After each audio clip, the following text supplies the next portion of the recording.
Hello students, क्या हाल चाल है। एंड आई होप सो बढ़िया होंगे आप लोग। एंड चलिए ज़्यादा बातें ना करते हुए हम अपने स्टेप्स जो हमने लास्ट डिस्कस किया था उसी चीज़ को आगे फॉरवर्ड करते हैं।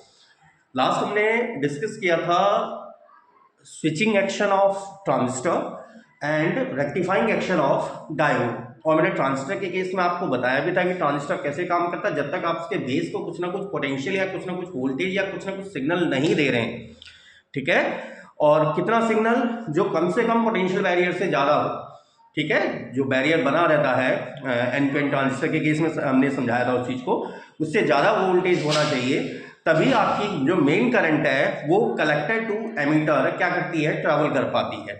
अदरवाइज वो करंट ट्रैवल करेगी नहीं, चाहे आप कलेक्टर टर्मिनल को कितना ही पोटेंशियल प्रोवाइड क्यों नहीं कर दे या एमीटर को मैं जीरो पोटेंशियल पे क्यों ना डाल दूँ, ठीक है ना, चाहे हम पोटेंशियल डिफरेंस बहुत ज़्यादा भी बनाते हैं कलेक्टर टू एमीटर के बीच, लेकिन करंट आपकी अलाउ नहीं करती। और दूसरा हमने रेक्टिफाइंग एक्शन ऑफ डायोड को स्टडी किया था, ठीक है, तो वो चीज़ों पे हम ज़्यादा डिस्कस नहीं करेंगे क्योंकि हम वो चीज़ें पढ़ चुके हैं। आज हम डिस्कस करेंगे और गेट को बनाना या electronic circuit of OR gate using transistor and diode. हम दोनों तरीकों से बनाएंगे। अच्छा देखिए, हल्का सा मैं इसको रिपीट कर दे रहा हूँ कि भाई हमारा जो और गेट का सर्किट सिंबल था, सर्किट सिंबल किस तरह से था, जब हम टू इनपुट वाले की बात करते थे, टू इनपुट सर्किट सिंबल हमारा कुछ इस तरह का था। यहां पर ये तो था आउटपुट Y और यहां पर थे आपके इनपुट्स A एंड B।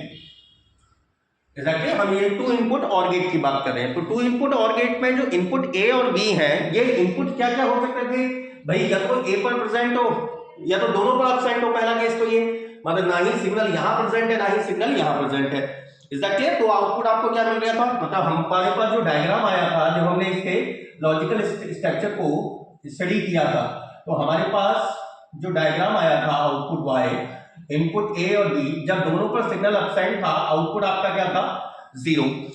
अगर किसी एक पर आइदर A पर सिग्नल प्रेजेंट हो या फिर B पर प्रेजेंट हो, मतलब किसी एक पर भी अगर सिग्नल प्रेजेंट है, मतलब आइदर A पर प्रेजेंट है B पर एब्सेंट है, तो भी आपको आउटपुट 1 मिला था। A पर एब्सेंट है B पर प्रेजेंट है तो भी आपको आउटपुट 1 मिला था। और अगर दोनों पर सिग्नल प्रेजेंट है तो भी आपको आउटपुट 1 मिला था। तो आपने यहाँ पर जब आपने लॉजिकल स्ट्रक्चर को इसका रीड किया था ना, तो हमने वहां पर ये चीज बोली भी थी कि और गेट आपको कब तक आउटपुट देता रहेगा, तब तक आउटपुट देगा जब तक उसका कोई भी एक इनपुट प्रेजेंट हो। मतलब if any one of the input is present, यहां तो दोनों एब्सेंट है, यहां देखो एटलीस्ट वन इनपुट प्रेजेंट है, एटलीस्ट वन इनपुट प्रेजेंट है, और यहां तो दोनों ही प्रेजेंट है, तो आउटपुट आपको 1 मिल रहा है। मतलब आउटपुट आपको कंपलसरी मिल जा रहा है जब किसी कोई भी एक इनपुट प्रेजेंट हो। अब यहां पर तो हमने टू इनपुट सर्किट की बात करी है, अगर हम एन इनपुट सर्किट्स की बात भी कर रहे हैं तो एन इनपुट सर्किट के केस में भी यही होता है। ए से लेके एन टर्मिनल्स ले लूं मैं, A B C D F N तक, उनमें भी अगर किसी एक पर भी अगर इनपुट प्रेजेंट है तो आउटपुट आपको कंपलसरी प्राप्त होता है, ठीक है। ये तो हमारा सिंपल जनरल स्ट्रक्चर था। और इसका जब हम डायग्राम जब इसका बना रहे थे और गेट का, तो अगर आपको याद है, अगर हल्का फुल्का याद है, तो कुछ डायग्राम मैंने इस तरह से बनाया था इसका।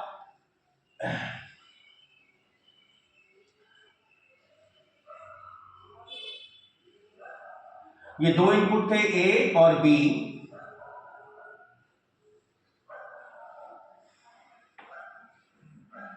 और यहां पर आपने एक बल्ब, जिस पर मैं आउटपुट, जिस पर हम क्या कह रहे थे कि यहां मुझे बल्ब अगर जलेगा तो आउटपुट आपको प्राप्त होगा। इस बल्ब पर अगर ये जल रहा है, ग्लो कर रहा है, तो हमें आउटपुट मिल रहा था। अब यहां पर देखो, जब आपका अगर A भी ओपन है B भी ओपन है, मतलब दोनों ही जीरो है, तो आपका बल्ब ग्लोइंग नहीं कर रहा था। अगर मैं A को क्लोज कर दे रहा था, B को ओपन रख रहा था, मतलब सॉरी A को ओपन, A को क्लोज कर दे रहा था, B को ओपन रख रहा था, तो यहाँ पर क्या होता है, सर्किट आपका कंप्लीट हो जा रहा था, करंट इस पाथ से मूव कर जा रही थी। जैसे ही आप इसको यहाँ दबा देते, सर्किट इस करंट यहाँ पर पास हो जा रही थी और बल्ब आपका ग्लो करने लग जा रहा था। ऐसे ही दूसरी बार में जब हम इसको ओपन रख रहे थे, इसको क्लोज कर रहे थे, तब भी आपकी करंट यहाँ से मूव करते हुए इस पाथ से होते हुए करंट यहाँ पहुंच रही थी, बल्ब आपका फिर से ग्लो कर रहा था, मतलब सर्किट मेरा अभी भी कंप्लीट हो जाता था। और जिस समय हम दोनों को क्लोज कर दे रहे थे, तो करंट आपकी इस पाथ से भी मूव कर रही है, इस पाथ से भी मूव कर रही है, और बल्ब आपका ग्लो कर रहा था, ठीक है। अब हम बात करते हैं भाई, जब इसे ट्रांजिस्टर की हेल्प से बना रहे हैं, ट्रांजिस्टर के केस में जो मैंने हल्का सा लिटिल बिट हम उसको केवल डिस्कस कर रहे हैं भाई, जैसे हमने एनपीएन ट्रांजिस्टर की बात करी थी, बेसिकली आप उसे एनपीएन या पीएनपी से किसी से भी बना सकते हैं, लेकिन एनपीएन ट्रांजिस्टर के केस में हम इसलिए ज्यादातर यूज करते हैं क्योंकि एन वाले एनपीएन में जो दो बड़े ब्लॉक होते हैं, एमिटर और कलेक्टर का ब्लॉक, वो N type semi conducting material होते हैं, जिसमें किसकी एक्सेस रहती है, फ्री इलेक्ट्रॉन्स की एक्सेस होती है। और पीएनपी में पी टाइप के बड़े ब्लॉक्स होते हैं जिसमें होल्स की एक्सेस होती है, लेकिन होल्स मूव नहीं करते। बेसिकली मूव कौन करता है, इलेक्ट्रॉन ही, बाउंड इलेक्ट्रॉन मूव करते हैं। तो हमको ऐसा लगता है कि होल्स मूव कर रहे हैं, ठीक है। तो ज्यादातर जब हम बिजनेस एरियाज या कॉमर्शियल सेक्टर्स की बात करें ना, तो कॉमर्शियल सेक्टर में एनपीएन ट्रांजिस्टर का प्रयोग ज्यादातर किया जाता है, इसका ज्यादा मोस्ट वाइड यूज है as compare to PNP. Otherwise तो हम दोनों में से किसी से भी बना सकते हैं उसे। अच्छा आप देखिए, मैं केवल उसको एक लिटिल बिट एक्सप्लेन कर रहा हूं, तो पहले हम उसको पहले ही डिस्कस कर चुके हैं भाई। ये 3 टर्मिनल, ये कलेक्टर टर्मिनल, यहां बेस टर्मिनल, इसको कुछ एक रेजिस्टेंस दे दे रहे हैं यहां पर, क्योंकि रेजिस्टेंस देना थोड़ा सा प्रॉपर हो जाता है। ये आपका आ गया एनपीएन है, तो एमीटर से करंट आउट करती है, यहां पर एक रेजिस्टेंस दे रहे हैं और नीचे दे रहे हैं ग्राउंड, ये ग्राउंड पोटेंशियल पर है। क्लियर। अब आपको मैंने बताया था कि जो मेन करंट है वो मेन करंट तो ऐसे बहती है, इस डायरेक्शन में बहती है, that is the flow of main current. ये मेन करंट का फ्लो है एक्चुअली। लेकिन ये मेन करंट कब फ्लो होती है, चाहे आप देखो इसको अगर मैं +5 वोल्ट का वोल्टेज दे भी दूं ना, और ये आपका देखो ग्राउंड पोटेंशियल है, मतलब यहां तो कितना है 0 वोल्ट, तो इसको 5 वोल्ट और इसको 0 वोल्ट देने पर भी ये करंट फ्लो नहीं होती। कब तक, जब तक आप इस बेस को कुछ ना कुछ पोटेंशियल नहीं दे देते। मान लीजिए अगर ये 0 वोल्ट पर है, तो आपकी किसी भी कंडीशन में कलेक्टर टू एमीटर कोई भी करंट फ्लो नहीं होने वाली। लेकिन अगर हम फॉर एग्जांपल के लिए मैंने इसको कुछ वोल्टेज दे दिया, फॉर एग्जांपल के लिए मैं मान लूं, अगर मैंने इसको मान लो 4 वोल्ट दे दिया, तो 4 वोल्ट जैसे ही आप देंगे ना, तो अब आपका यहां जैसे इसको वोल्टेज मिल गया, बेस को मिल गया, पोटेंशियल बैरियर से बैरियर आपका वहां से हट गया, तो वो अलाउ कर देगा करंट को आने के लिए। इसका मतलब अब collector to emitter current flow होने लग जाएगी। सेम यही प्रोसेस इसी डायग्राम को देखते हुए आप एक इसके लिए स्ट्रक्चर क्रिएट कर सकते हैं। देखिए इसके लिए स्ट्रक्चर अगर हम क्रिएट करना चाहें, तो यहां पर एक चीज देखें, करंट यहां से यहां जानी है, मतलब हमारी यहां पर मेन करंट कैसे जाती है, कलेक्टर टू एमीटर। मतलब आप ये सोचिए कि ये आपका यहां बेस है, यहां कोई बेस ले लो, ये कलेक्टर है, ये एमीटर, करंट आपके ऐसे फ्लो कर जाए। तो मैं वही स्ट्रक्चर लेके चल रहा हूं। मैं मान ले रहा हूं ये आपका पहला ट्रांजिस्टर, और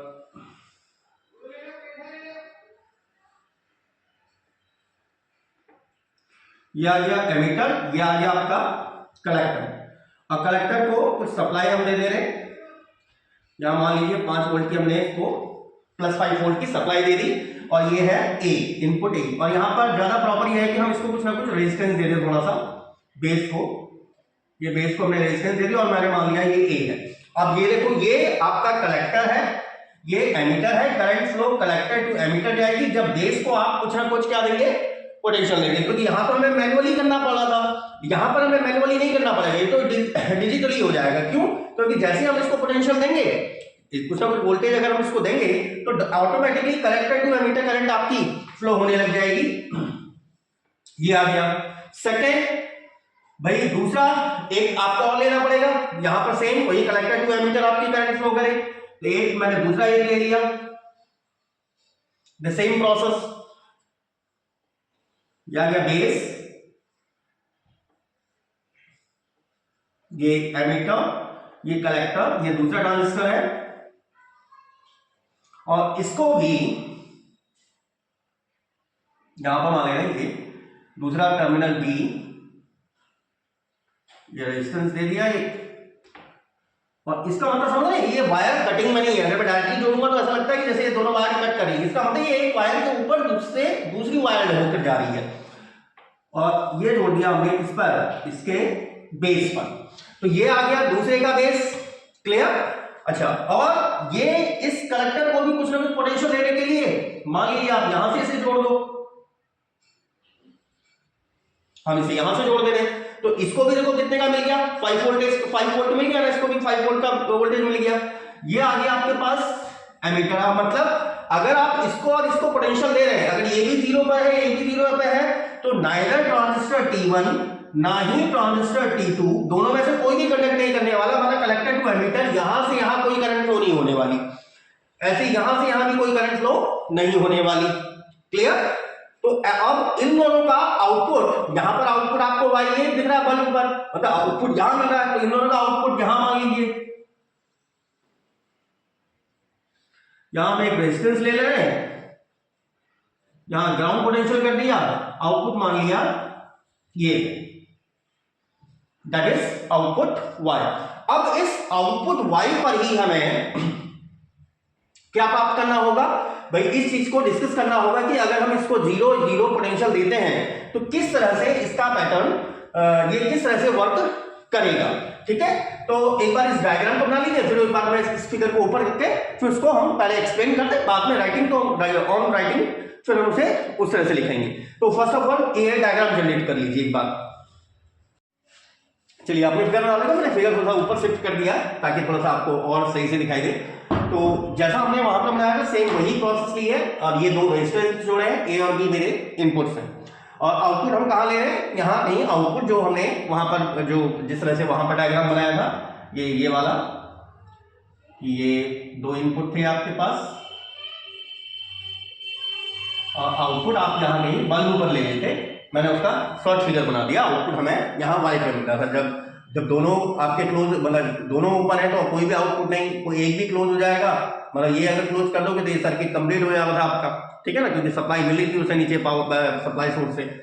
तो अच्छा, अब यहां पर देखें ये किस तरह से वर्क कर रहा है। अगर मैं फर्स्ट केस को अगर हम कंसिडर करें, मान लीजिए मैं इसको भी 0 वोल्ट दे दूं और इसको भी 0 वोल्ट हम प्रोवाइड कर दें, अगर हम दोनों को 0 वोल्ट प्रोवाइड कर दें स्टार्टिंग में, तो यहां पर प्रोसेस क्या होगी भाई, देखिए यहां पर भाई इसका बेस, ये वाला जो बेस है और ये जो बेस है भाई, यहां पर दोनों के बेस ट्रांजिस्टर T1 और T2 दोनों के बेस किस पर है, 0 वोल्टेज पर है, 0 वोल्ट पे है। जबकि आपका यहां पर जो आउटपुट है, आउटपुट के नीचे देखो आपने ग्राउंडेड कर रखा है, मतलब यहां पर 5 वोल्ट की सप्लाई है, मतलब इस पॉइंट पर भी 5 वोल्ट ही है वोल्टेज।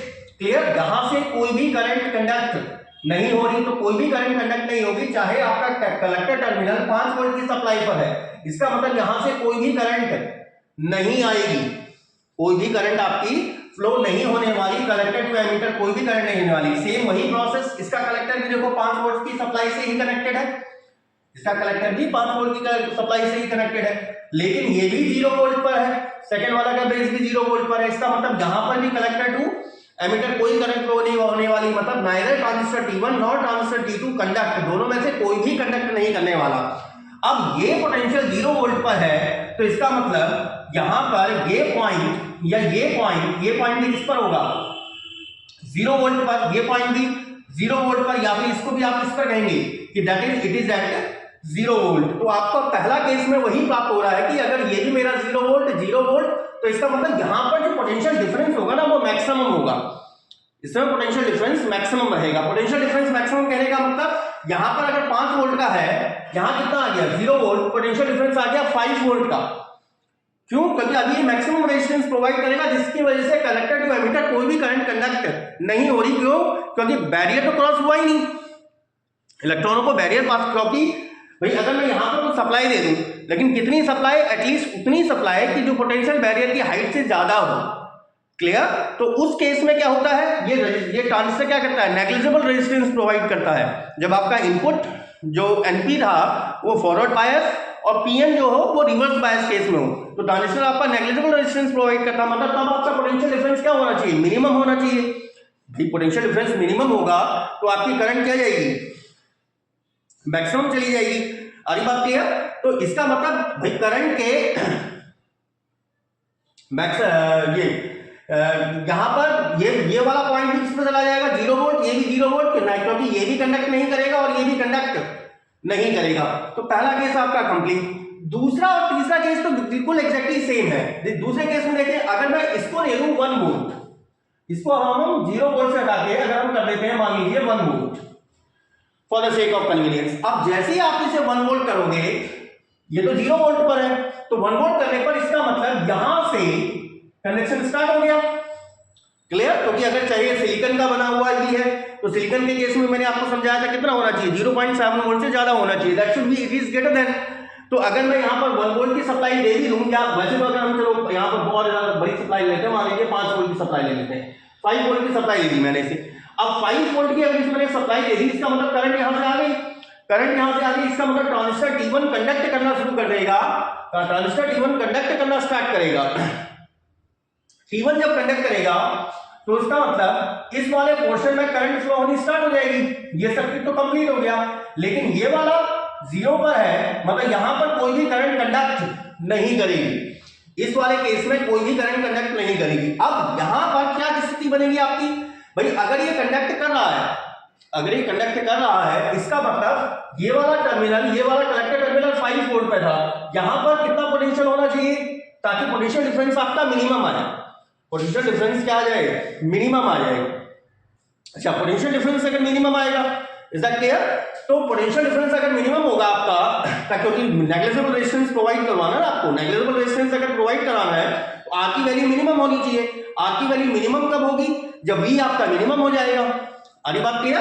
तो वी अगर मिनिमम हो जाएगा तो आर ऑटोमेटिकली मिनिमम हो जाएगा। तो वी पोटेंशियल डिफरेंस मिनिमम होने के लिए अगर 5 वोल्ट यहां पर है तो इस पॉइंट पर भी जो वोल्टेज आएगा वो वोल्टेज अप्रोक्सीमेटली 5 वोल्ट के बराबर होगा, अप्रोक्सीमेटली लगभग 4.99 के आसपास ही होता है वो। अच्छा, ये वाला पॉइंट 5 वोल्ट पर, ये तो किस पर है, ये वाला, यहां पर कोई भी करंट कंडक्ट नहीं कर रही।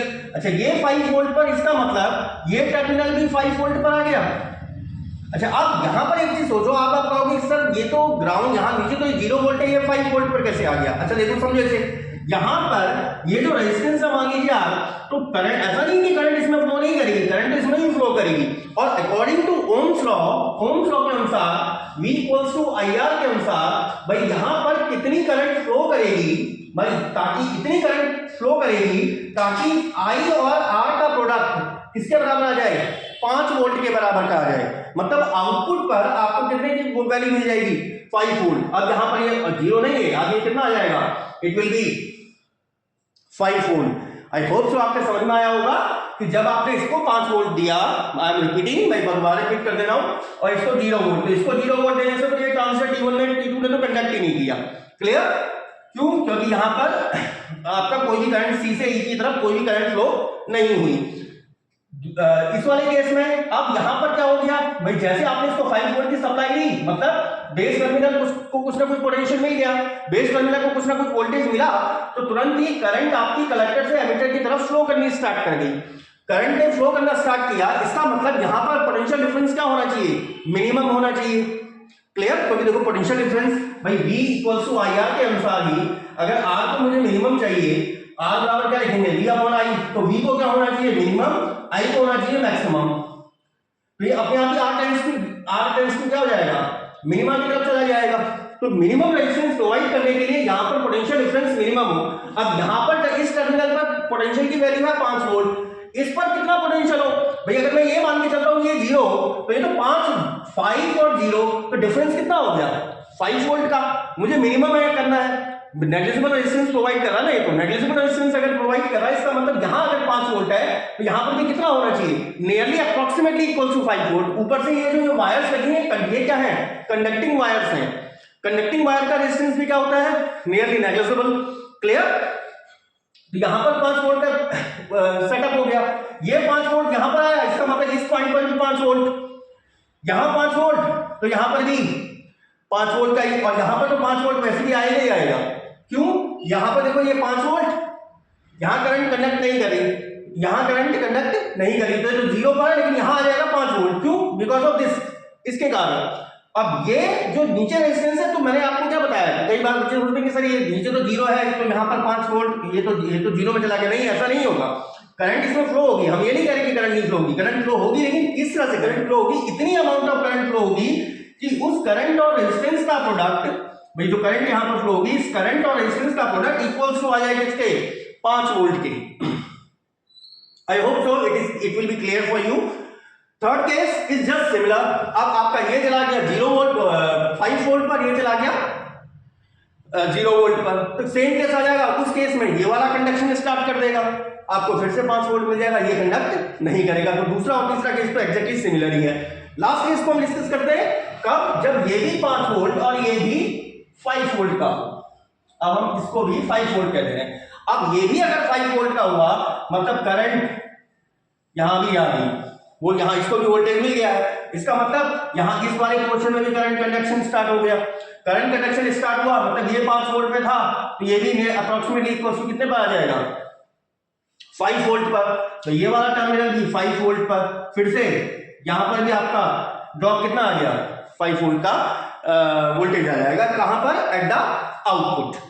इट मींस यहां जब आपके दोनों 5 वोल्ट में है तो आउटपुट भी आपको कुछ ना कुछ आउटपुट मतलब कुछ ना कुछ रिजल्ट आपको प्रोवाइड करेगा। बेसिकली यहाँ पर होता है ना, यहाँ पर 5 वोल्ट इस रेजिस्टेंस की वजह से यहाँ नीचे की तरफ 5 वोल्ट नहीं आता, तो कहीं कुछ ना कुछ ड्रॉप तो इसी रजिस्टर पर कर देगा, ठीक है, लेकिन अप्रोक्सीमेटली इक्वल टू 5 वोल्ट जरूर आता है। क्यों? क्योंकि हम बात कर रहे हैं कंडक्टिंग वायर्स को लेके, ठीक है, तो अप्रोक्सीमेटली इक्वल टू 5 वोल्ट आता है। तो इसका मतलब इन दैट केस जब मेरे पास दोनों टर्मिनल्स ए एंड बी पर कुछ ना कुछ वोल्टेज है तो मुझे आउटपुट आवश्यक या कंपल्सरी कंडीशन में प्राप्त होने वाला है। आई होप सो आपके क्लियर हुआ होगा।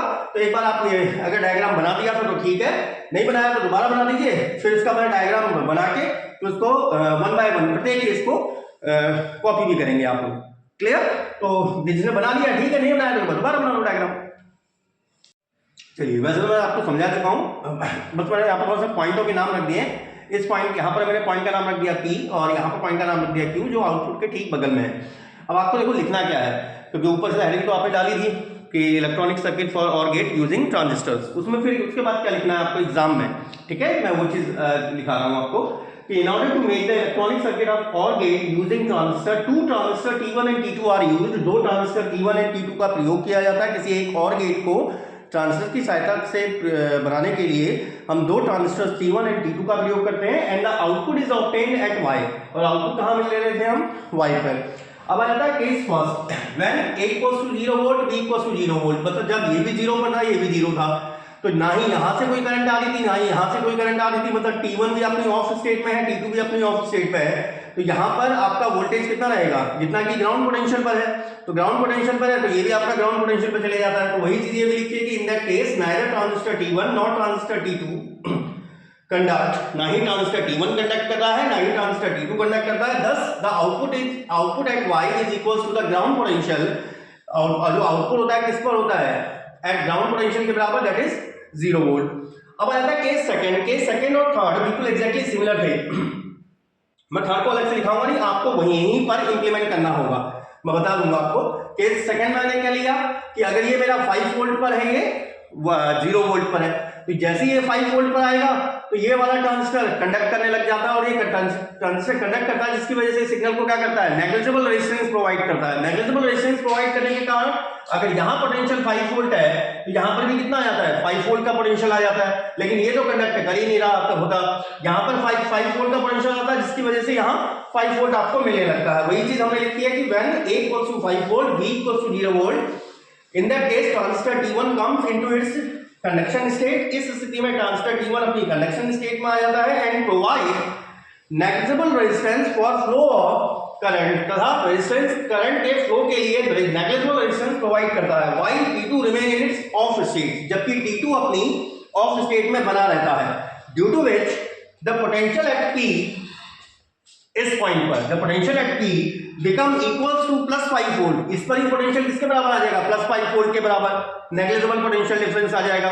क्लियर? ऊपर से हम कंडक्टिंग वायर्स का प्रयोग कर रहे हैं, +5 volt, thus the output at Y equals to 5 volt. अच्छा, तीसरे केस में देखो, केस थर्ड यहीं पर मैं इसी में लिख दे रहा हूं, केस थर्ड में आप क्या लिखेंगे, when A equals to 0 volt, B equals to 5 volt, in that case transistor केवल नाम बदल रहे हैं, T2 comes into its conduction state and provide negligible resistance for the flow of current, while T1 remain in its off state, due to which the potential at point, यहाँ पर कुछ नाम ले लो, इस पॉइंट को नाम ले रहा हूं मैं R, the potential at point R become equals to 5 volt, thus the output at Y equals to 5 volt. समझ गए ना आपको क्या करना है, बस केवल नाम चेंज हो गया, T1 की जगह T2 हो गया, T2 की जगह T1 हो गया, यहाँ आपको चेंज कर देना है, और ये P पॉइंट की जगह कौन सा पॉइंट आ गया R। उसका आता हमारा last and fourth case, that is जब ए भी 5 वोल्ट पर है और बी भी आपका 5 वोल्ट पर है। तो एक बार पहले इतना कॉपी कर लीजिए, देन आफ्टर मैं एक बार लास्ट केस को भी लिख दे रहा हूं,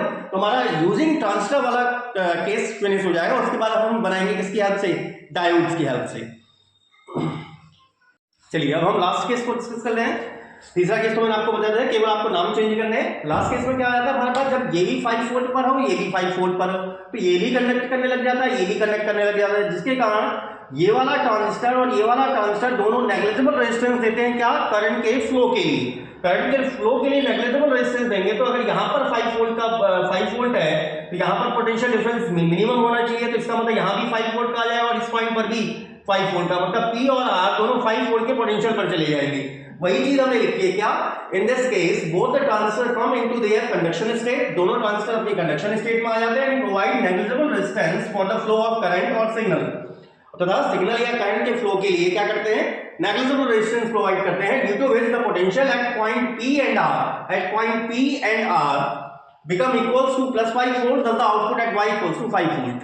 Is that clear? तो इस प्रकार हमारा और गेट, ये बिल्कुल और गेट के ऑपरेशन को ओबे कर रहा है। अब ये सर्किट आपका, ये इलेक्ट्रॉनिक सर्किट तो किसका काम कर रहा है, पूरा और ऑपरेशन की तरफ का कंप्लीट हो रहा है। चलिए तो ट्रांजिस्टर की हेल्प से कंप्लीट हो गया। नेक्स्ट एक बार इसको लिख लीजिए, नेक्स्ट फिर हम डिस्कस करते हैं OR gate formation using diodes. Is that clear? Second डाल लीजिए और एंड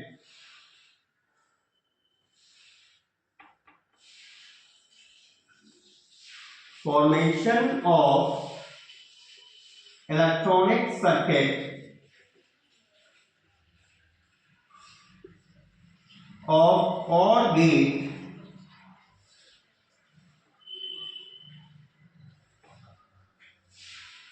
यूजिंग डायोड। तो चलिए पहले इसको कॉपी कर लीजिए, उसके बाद फिर हम डायोड की हेल्प से, और डायोड में मैंने आपको क्या बताया, डायोड केवल यूनिडायरेक्शनल डायरेक्शन में ही काम कर पाता है, मतलब एक ही डायरेक्शन में, जब आपकी करंट पी से एन की ओर बहती है, पी रीजन से एन रीजन की ओर बहती है, क्योंकि इलेक्ट्रॉन एन से पी की तरफ मूव करते हैं।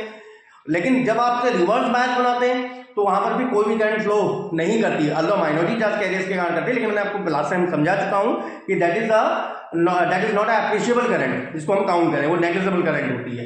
ठीक है, तो हम रिवर्स के केस में तो बहुत ही हाई रेजिस्टेंस प्रोवाइड कर देता है करंट के फ्लो के लिए, तो वो केवल यूनिट डायरेक्शन में ही काम करता है। उसी एक्शन का प्रयोग हमने करना है किसके लिए, और गेट फॉर्मेशन के लिए, डायोड के, जो हमने लास्ट वीडियो में जो आपके सामने लिखा आ भी रहा होगा अभी, वो भी बताया था। चलिए first of all copy this one, then after we will discuss about the OR gate formation using diodes. चलिए हमने ट्रांजिस्टर किस तरह कर दिया था। नेक्स्ट था हमारा फॉर्मेशन ऑफ और गेट। हम और गेट को ही बनाएंगे किसकी हेल्प से, डायोड की हेल्प से। ठीक है, अब डायोड देखो, जो भी मैंने आपको ये चीज लास्ट लेक्चर में भी बताई थी कि डायोड में हम भाई डायोड के पास कौन सी प्रॉपर्टी होती है, रेक्टिफाइंग प्रॉपर्टी होती है। रेक्टिफाइंग प्रॉपर्टी कहने का मतलब भाई डायोड का जो हमारा स्ट्रक्चर होता है वो कुछ इस तरह का था, जिसमें ये वाला रीजन तो कौन सा रीजन होता है, पी रीजन, और ये वाला रीजन होता है एन रीजन। और जब ये फॉरवर्ड बायस स्टेट में हो, फॉरवर्ड बायस स्टेट मतलब ये हाई पोटेंशियल पर और ये लो पोटेंशियल पर हो, मतलब ये पॉजिटिव टर्मिनल पर और ये नेगेटिव टर्मिनल, जिसको हम कौन सी स्टेट बोलते हैं, फॉरवर्ड बायस स्टेट। तो ये क्या करता है, ये सिग्नल को नेग्लिजिबल रेजिस्टेंस प्रोवाइड करता है। मतलब आप ये समझिए कि एक कंडक्टिंग वायर की तरह काम करता है, एक नेग्लिजिबल रेजिस्टेंस प्रोवाइड करता है। इसका मतलब करंट को आसानी से फ्लो होने देता है अपने थ्रू। क्लियर? एक कंडक्शन आप इसको मान सकते हैं कि एक बिल्कुल कंडक्टिंग वायर की तरह बिहेव कर रहा है, और तब ये शॉर्ट सर्किट की तरह बिहेव करता है, तो ये करंट आसानी से फ्लो हो जाती है। लेकिन अगर हम इसी चीज को, इसी डायोड में अगर पी टाइप रीजन को, ये पी टाइप रीजन को लो पोटेंशियल पर और एन टाइप रीजन को हाई पोटेंशियल पर कर दें, जिसको आप बोलते हैं कौन सा स्टेट, रिवर्स बायस स्टेट। तो इस स्टेट में क्या करता है, ये सिग्नल को एक वेरी वेरी हाई रेजिस्टेंस, या फिर आप मान लीजिए कि इनफाइनाइट टाइप का रेजिस्टेंस प्रोवाइड कर देता है, जिस कारण से ये एक ओपन सर्किट की तरह काम करता है। ओपन सर्किट मतलब जिसमें आपकी करंट फ्लो ही नहीं हो रही। ओपन सर्किट मतलब जिसमें आपकी करंट फ्लो ही नहीं हो रही है, तो ये तब करंट को फ्लो नहीं होने देता। मतलब यहां पर तो नो फ्लो ऑफ करंट है, और ये कौन सी स्टेट है जब करंट आपका फ्लो करता है, क्योंकि ये वन वे डायरेक्शन में ही काम करता है आपका। अच्छा, अब हमारा जो और गेट था, और गेट का जो हमारा सिंपल जनरल स्ट्रक्चर था, ठीक है, जनरल स्ट्रक्चर में हमने किस तरह से बनाया था उसको, जो आपको याद है, यही तो लिया था हमने जब हमने ट्रांजिस्टर की हद से जब इसे बनाया था, लेकिन यहां पर हम मैनुअली प्रेस कर रहे थे। ये दो इनपुट थे ए और बी, यहां आपकी पावर सप्लाई और यहां पर आउटपुट में यहां बल्ब पे ले रहा था, यहां बल्ब पर हम आउटपुट ले रहे थे, यहां आउटपुट वाई था। Is that clear? अच्छा, अब यहां पर हमारी प्रोसेस क्या हो रही थी कि जब आपके दोनों ओपन सर्किट थे, मतलब ये ओपन था ये भी ओपन था, तो यहां पर आपके पास जो प्रोग्राम तैयार हो रहा था वो किस तरह का प्रोग्राम था? बस सेम वही प्रोसेस ले रहे हैं, उसी इसी हिसाब से हमने इसका स्ट्रक्चर भी जनरेट करना है, इलेक्ट्रॉनिक स्ट्रक्चर। इनपुट ए और बी जब ये भी ओपन था ये भी ओपन था, मतलब दोनों ही ओपन स्टेट में थे, तो यहाँ पर आउटपुट वाई आपको कोई बल्ब ग्लो नहीं कर रहा था, तो आउटपुट वाई मेरा 0 था।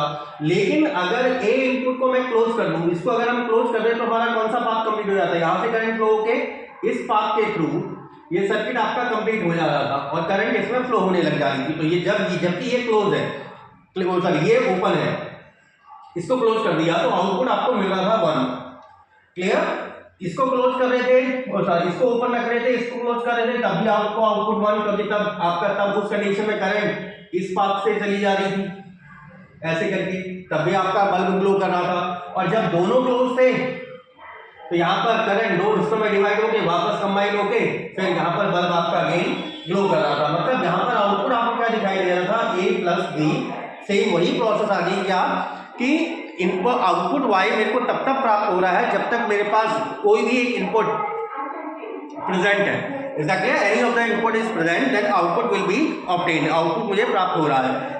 ठीक वही यही प्रोसेस हमें डायोड के लिए काम करना। देखिए अब यहां पर भाई डायोड मान लीजिए मेरा एक डायोड ये है भाई, करंट को मेरे को फ्लो यहां से यहां जानी है, एक डायोड मैंने मान लिया ये है,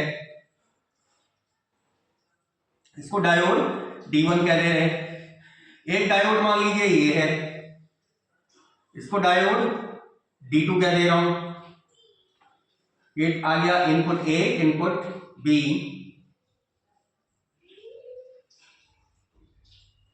इज दैट क्लियर? आउटपुट यहां पर ले लीजिए आउटपुट कहीं पर भी, और यहां एक रेजिस्टेंस ले रहे हैं,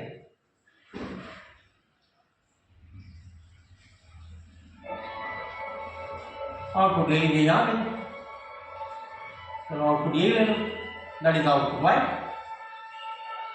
इस तरह से हम अगर आउटपुट ले लें तो यहां पर भाई अगर आप यहां देखो इस पर और इस पर अगर मैं 0 वोल्ट देता हूं, समझिएगा पहले केस को, अगर हम इसको 0 वोल्ट और इसको भी अगर मैं 0 वोल्ट दूंगा पहले केस कंडीशन में, तो यहां पर 0 वोल्ट और इसको 0 वोल्ट, मतलब ये पी रीजन अभी आपका क्या है? लो पोटेंशियल पर है।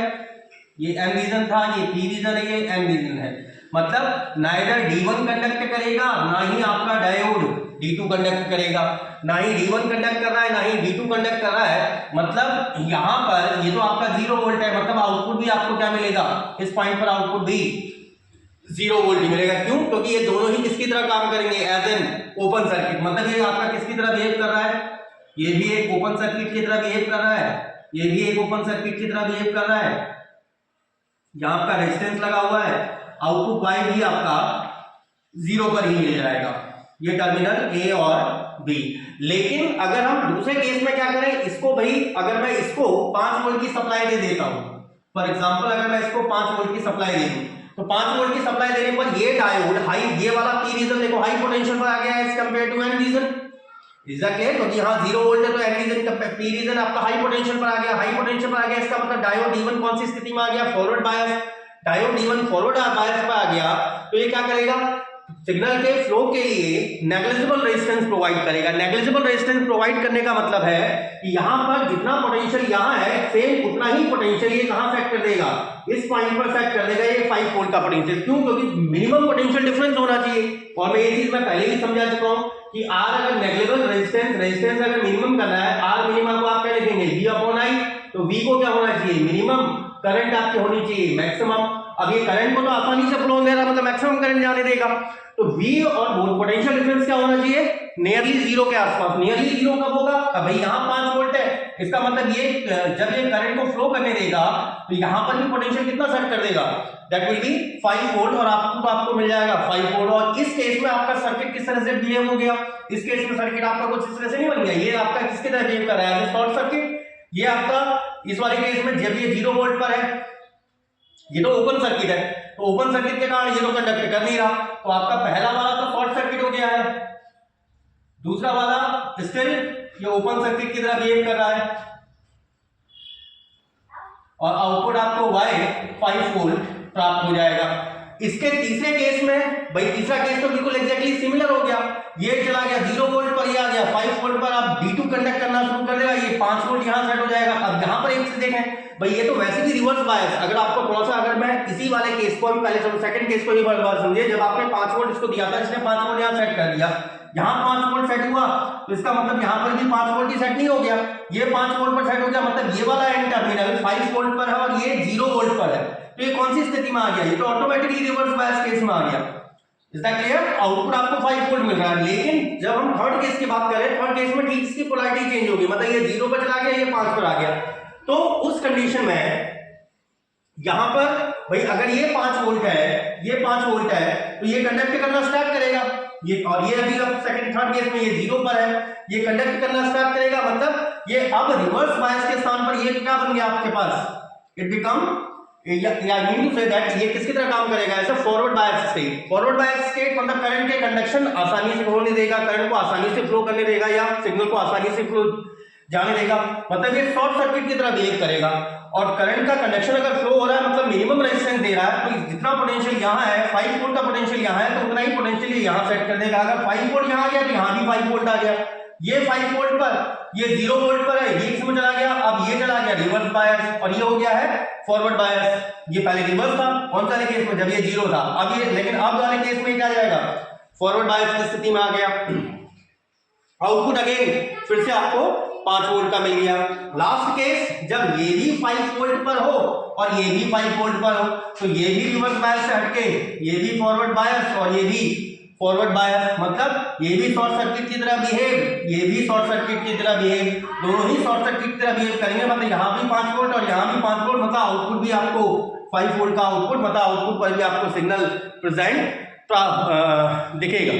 आई बात क्लियर? तो एक बार ये चारों केसेस को हम लोग जैसे अभी तो मैंने समझा दिया, एक बार इसको रिटर्न में भी लिखते हैं और 1 बाय 1 एक एक केस करके फिर से एक्सप्लेन भी कर देते हैं। तो एक बार ये फिगर बना लीजिए, पहले तो डायोड ये फिगर बना लीजिए, फिर उनको 1 बाय 1 हम थ्योरेटिकली भी एक बार उसको जिस तरह से, क्योंकि जिस तरह से आपको एग्जाम में लिखना होगा वो लिखना भी जरूरी है। चलिए केसेस को हम उसके बाद डिस्कस करते हैं। पहले आपको एग्जाम में लिखना किस तरह से है भाई, जो मैंने आपको स्टार्टिंग में बताया था कि ये पी रीजन, ये एन रीजन, ऐसे ये पी रीजन और ये एन रीजन, ये जो हाई पोटेंशियल और ये लो पोटेंशियल पे, तो ये फॉरवर्ड बायस केस कहलाता है, और जब ये लो पर और ये हाई पर, तो ये रिवर्स बायस केस कहलाता है, जिसमें ये हाई रेजिस्टेंस प्रोवाइड करता है अप्रोक्सीमेटली इंफिनिटी के बराबर, और करंट को प्रोपेगेट नहीं होने देता अपने अंदर से। उस समय पर ये किसकी तरह काम करता है, एज अ ओपन सर्किट, और जब ये फॉरवर्ड बायस स्टेट में, तो उस समय किसकी तरह काम करता है, as a short circuited circuit. तो वही चीज हमने की है क्या, as we know that diode has a rectification property. Diode के पास क्या होती है, एक रेक्टिफिकेशन प्रॉपर्टी होती है, that is when the diode is in its forward bias state, अर्थात जब डायोड अपनी फॉरवर्ड बायस स्टेट में है, it provides negligible resistance for the flow of current और सिग्नल। तो ये करंट या सिग्नल को कैसा रेजिस्टेंस देता है, नेग्लिजिबल रेजिस्टेंस प्रोवाइड करता है, and behaves like a short circuited circuit, और एक शॉर्ट सर्किटेड सर्किट की तरह बिहेव करता है। And when the diode is in its reverse bias state, तथा जब डायोड अपनी रिवर्स बायस स्टेट में होता है, it provides a very high resistance, nearly infinitive to the signal। तो ये सिग्नल को एक इन्फिनिटिव रेजिस्टेंस प्रोवाइड कर रहा है, do not allow the current to flow through it, और अपने अंदर से करंट को फ्लो होने हेतु अलाउ नहीं करता। इसका मतलब तभी इसकी तरह बिहेव करता है, in that case it behaves like a open circuit। तो ये कुछ स्थिति में किसकी तरह बिहेव करता है, ओपन सर्किट की तरह। तो electronic circuit of OR gate using diode, जो मैंने इससे पहले ही बनाया था, अब वहां पर आप चाहे वहां यहां ले लो, रेजिस्टेंस यहां पर ले लिया मैंने, नीचे तो ग्राउंड पे जुड़ा हुआ है, दो डायोड D1 और D2 है। फिर उसके बाद एक बार इसको 0 वोल्ट, इसको 0 वोल्ट, फिर एक बार इसको 5 वोल्ट, इसको 0 वोल्ट, एक बार इसको 0 वोल्ट, इसको 5 वोल्ट, फिर एक बार दोनों को 5 वोल्ट करके एक्सप्लेन कर दे रहे हैं, क्योंकि जब ये दोनों 0 वोल्ट पर होंगे तो मैं आपको बता चुका हूं उस कंडीशन में ये क्या रहेगा भाई, ना ही D1 कनेक्ट करेगा ना ही D2 कनेक्ट करेगा। मतलब अगर 0 वोल्ट यहाँ है तो आउटपुट पर भी यहाँ 0 वोल्ट ही आपको प्राप्त हो जाएगा। ठीक है, तो चलिए पहले इतना कॉपी कर लीजिए, उसके बाद 1 बाय 1 एक एक केस को डिस्कस कर रहे हैं। चलिए केसेस की भी हम 1 बाय 1 एक एक ले रहे हैं। पहला, जब ए को भी 0 वोल्ट और बी को भी 0 वोल्ट, मतलब इसको भी 0 दिया और इसको भी 0 दिया, तो ये भी किस स्टेट में आ गया अपनी रिवर्स बायस स्टेट, और ये भी अपनी रिवर्स बायस स्टेट, मतलब ये भी किसकी तरह बिहेव करेगा एज एन ओपन सर्किट, ये भी बिहेव करेगा एज एन ओपन सर्किट। इस तो पी और क्यू पर भी पोटेंशियल आपका कितना आ गया, जितना कि ग्राउंड पर है, मतलब 0 वोल्ट, तो ये जितना वोल्टेज यहाँ है उतना ही वोल्टेज वाई पर भी आपको क्या मिल जाएगा, 0 वोल्ट का ही पोटेंशियल आपको प्राप्त होगा। तो ये आपको, ये तो इस तरह से बनाइए, ये और गेट नहीं है, ये और मतलब या करके ऐसा ही बना सकते हैं, क्योंकि दोनों ही किसकी तरह बिहेव कर रहे हैं, both behave like open circuit या बोथ आर ओपन। तो हमने क्या लिखा, देखो in this case neither diode D1 nor diode D2, इस स्थिति में ना ही डायोड D1 ना ही डायोड D2 कंडक्ट, कोई भी डायोड कंडक्ट नहीं करेगा, and both behave like a open circuit, दोनों ही ओपन सर्किट की तरह बिहेव करेंगे। So the output at Y remain equals to the ground potential, तो आउटपुट Y पर जो पोटेंशियल रहेगा ग्राउंड पोटेंशियल के ही बराबर हो जाएगा, that is equals to 0 volt. Second case, जब A को मैं दे दूं 5 वोल्ट, इसको दे रहे हैं 5 वोल्ट और B को दे रहे हैं 0 वोल्ट। अच्छा, A को अगर आपने 5 वोल्ट का दिया तो ये किसमें आ गया, अपनी फॉरवर्ड बायस स्टेट में। फॉरवर्ड बायस स्टेट में मतलब सिग्नल को कैसा रेजिस्टेंस देगा, नेग्लिजिबल रेजिस्टेंस प्रोवाइड करेगा, और नेग्लिजिबल रेजिस्टेंस प्रोवाइड करने का मतलब है यहाँ पर इस पॉइंट पर और इधर पॉइंट पर जो पोटेंशियल का ड्रॉप होना चाहिए, पोटेंशियल डिफरेंस होना चाहिए, दैट शुड बी मिनिमम। तो यहाँ अगर 5 वोल्ट है तो P पर भी कितना चला गया, 5 वोल्ट का पोटेंशियल डिफरेंस। अगर P पर 5 वोल्ट है तो Q पर भी 5 वोल्ट। अच्छा, ये 5 वोल्ट, ये तो आपने 0 वोल्ट देखा, ये अपने आप ही ऑटोमेटिकली रिवर्स बायस स्टेट में नहीं आ गया, तो ये भैया हाई पोटेंशियल में चला गया ना, ये एन रीजन हाई पोटेंशियल में चला गया, पी रीजन लो पोटेंशियल पर है। तो एन रीजन अगर high potential, P region low potential, तो ऑटोमेटिकली रिवर्स बायस हो गया।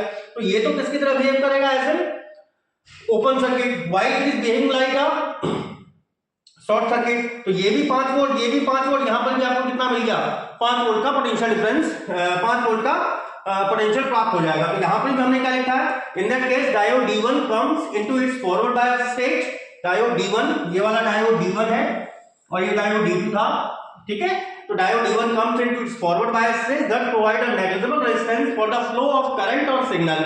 तो वो करंट या सिग्नल के प्रोपेगेशन के लिए नेग्लिजिबल रेजिस्टेंस प्रोवाइड करेगा। Thus the potential at P and Q become equals to 5 volt. P पर 5 आया, उसकी वजह से Q पर 5 है, और Q पर अगर 5 हो रहा है तो ये ऑटोमेटिकली रिवर्स बायस पर आ गया, and the output at Y forms equals to 5 volt. Here D2 remain in its reverse bias state and do not conduct, ये कंडक्ट नहीं करेगा। तो ये शॉर्टेड की तरह बिहेव कर रहा है और ये ओपन की तरह बिहेव कर रहा है। थर्ड केस में हमारे पास क्या आ जाएगा, ये आ जाएगा 0 वोल्ट, ये आ जाएगा 5 वोल्ट। तो कंडक्शन ये फॉरवर्ड बायस आ जाएगा, ये रिवर्स बायस है, तो बिल्कुल सेम ऐसा ही। फिर थर्ड और फोर्थ को डिफाइन कर दे रहे हैं, फिर हमारा लेक्चर क्लोज हो जाता है। चलिए एक बार इसको कॉपी कर लीजिए फर्स्ट ऑफ ऑल। चलिए केस थर्ड में भी हमारा ठीक सेकंड केस का रिवर्स था, जब A को हम 0 वोल्ट और B को 5 वोल्ट कर दिया। अच्छा, इसको 0 दिया, इसको 5 वोल्ट दिया, तो आपका ये वाला जो D2 है, जो डायोड D2 है, ये इसमें कौन सी स्टेट में आ जाएगा, फॉरवर्ड बायस स्टेट में। ये चला गया रिवर्स बायस। अच्छा, ये अगर फॉरवर्ड बायस आया स्टेट में आया तो करंट को फ्लो को आसानी से कट होने देगा, मतलब आसानी से प्रोपेगेट करने देगा सिग्नल को, मतलब एक नेग्लिजिबल रेजिस्टेंस प्रोवाइड करेगा। रेजिस्टेंस अगर नेग्लिजिबल है, इसका मतलब यहाँ पर जो पोटेंशियल डिफरेंस होना चाहिए वो मिनिमम होना चाहिए। तो यहाँ अगर 5 वोल्ट है तो इसका मतलब Q पर कितना आ जाएगा, 5 वोल्ट, और Q पर अगर 5 वोल्ट आ गया तो P पर भी ऑटोमेटिकली 5 वोल्ट, यहाँ पोटेंशियल 5 है तो यहाँ भी 5। अच्छा, ये 5 पर है, 0 पर है, यहाँ N रीजन हाई पर चला गया, P रीजन लो पर चला गया, तो ये किसमें चला गया, रिवर्स बायस स्टेट। तो ये तो शॉर्ट सर्किट की तरह बिहेव करेगा और ये करेगा ओपन सर्किट की तरह, जिस कारण से आउटपुट पर आपको क्या मिल गया, अगेन 5 वोल्ट का मिल गया। तो ये तो ओपन सर्किट की तरह बिहेव कर रहा है D1 डायोड, और D2 कर रहा है शॉर्टेड सर्किट की तरह, आउटपुट आपको 5 वोल्ट मिल जाएगा। वही चीज हमने लिखी भी है क्या, in this case only diode D2 will conduct, केवल डायोड D2 कंडक्ट करेगा, and provide a negligible resistance for the flow of, ये F है, for the flow of current और सिग्नल, और करंट या सिग्नल के फ्लो के लिए नेग्लिजिबल रेजिस्टेंस प्रोवाइड करेगा, and behave like a short circuit, और शॉर्ट सर्किट की तरह बिहेव करना स्टार्ट कर देगा। दस द पोटेंशियल एट Q पर पोटेंशियल पहले 5 वोल्ट आया है, उसके बाद P पर पोटेंशियल आ गया, and hence at P become equals to 5 volt, thus the output at Y forms equals to 5 volt. तो आउटपुट को 5 वोल्ट मिलना शुरू हो जाएगा। While D1 is in its reverse bias state, D1 अपनी रिवर्स बायस स्टेट में है and behave like a open circuit, और वो एक ओपन सर्किट की तरह बिहेव करेगा। लास्ट एंड फाइनल केस जब मेरा D1 और D2 दोनों यहाँ पर 5 वोल्ट पर आ जाएंगे, मतलब ये वाला केस आ गया, ये भी 5 वोल्ट पर, ये भी 5 वोल्ट पर, मतलब D1 भी कंडक्ट, D2 भी कंडक्ट, दोनों फॉरवर्ड बायस स्टेट में आ चुके हैं। अच्छा, अगर दोनों ही कंडक्ट कर रहे हैं, इसका मतलब दोनों करंट के प्रोपेगेशन को लो बिल्कुल इजी पाथ देंगे, लो रेजिस्टेंस प्रोवाइड करेंगे, तो फिर से आपका क्या जाएगा, P और Q पर दोनों पर 5 वोल्ट का पोटेंशियल ड्रॉप, मतलब आउटपुट भी आपको फाइंड आउट होने लग जाएगा। और दोनों ही D1 एंड D2 किसके तरह बिहेव करेंगे, एज अ शॉर्टेड सर्किट। तो जो हमको यहाँ पर डेटा प्राप्त हो रहा है वो एग्जैक्टली किसके समान है, और गेट के समान है। ठीक है, तो आपके आई होप तो ये पूरा डिटेल आपके समझ में आ गई होगी। और अगर स्टिल कहीं पर कंफ्यूजन होता है, क्योंकि एग्जाम में ज्यादातर तो ट्रांजिस्टर की हेल्प से पूछा जाता है, लेकिन कभी कभी डायोड की हेल्प से भी पूछ सकता है, तो आप चाहे तो डायोड चाहे तो ट्रांजिस्टर, दोनों में से किसी भी तरीके से आप और गेट को फॉर्म कर सकते हैं। आई होप सो आपको दोनों चीजें अच्छे से समझ में आई होंगी, ट्रांजिस्टर की सहायता से भी और डायोड की सहायता से भी। स्टिल अगर उसके बाद भी कोई कंफ्यूजन होता है, then you can ask me through the comment section. और वही पढ़िए, मैं रोज कहता हूँ, बार बार कहता हूँ, पढ़ाई करिए, जम के लाइफ को एंजॉय भी करिए, और ऐसे काम करिए भाई आप अपने पेरेंट्स का नाम ऊंचा कर सकें। और भाई फिर से वही चीज़ें, अच्छा लग रहा है वीडियो तो लाइक शेयर एंड सब्सक्राइब करिए। Till then good bye dears.